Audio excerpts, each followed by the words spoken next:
Balanagar police station ప్రాంగణాన్ని పరిశుభ్రంగా ఆహ్లాదకరంగా తీర్చిదిద్దడమే లక్ష్యంగా బాలనగర్ పోలీసులు శనివారం శ్రమదాన కార్యక్రమాన్ని నిర్వహించారు. స్టేషన్ పరిసరాల్లో పేరుకుపోయిన వ్యర్థాలను తొలగించి పచ్చదనాన్ని పెంపొందించే ఉద్దేశంతో ఈ కార్యక్రమాన్ని చేపట్టారు. బాలనగర్ సీఐ నరసింహరాజు పర్యవేక్షణలో చేపట్టిన ఈ కార్యక్రమంలో ఎస్ఐలు హజీమియా, వినోద్ కుమార్, ఇతర పోలీస్ సిబ్బంది స్వచ్ఛందంగా పాల్గొన్నారు. స్టేషన్ ఆవరణంలో ఏళ్ల తరబడి నిలిచిపోయిన పాత వాహనాలను క్రమపద్ధతిలో అమర్చారు.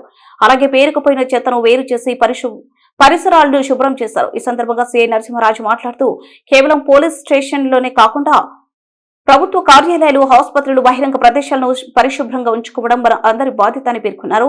పరిశుభ్రమైన వాతావరణం మానసిక ప్రశాంతతను ఇవ్వడమే కాకుండా పనితీరును మెరుగుపరుస్తుంది. ఈ స్వచ్ఛత కార్యక్రమం నిరంతరం కొనసాగుతుంది. ప్రజలు కూడా తమ పరిసరాలను క్లీన్ అండ్ గ్రీన్ గా ఉంచుకోవడంలో చొరవ చూపాలి సీఐ నరసింహరాజు కోరారు. ఈ కార్యక్రమంలో ద్వారా బాలనగర్ పోలీస్ స్టేషన్ ఇప్పుడు మరింత క్రమబద్ధంగా ప్రజలకు అనుకూలమైన వాతావరణంతో కనిపిస్తుందని, పౌరులు కూడా ఇటువంటి సామాజిక కార్యక్రమాల్లో చురుగ్గా పాల్గొనాలని ఆయన పిలుపునిచ్చారు.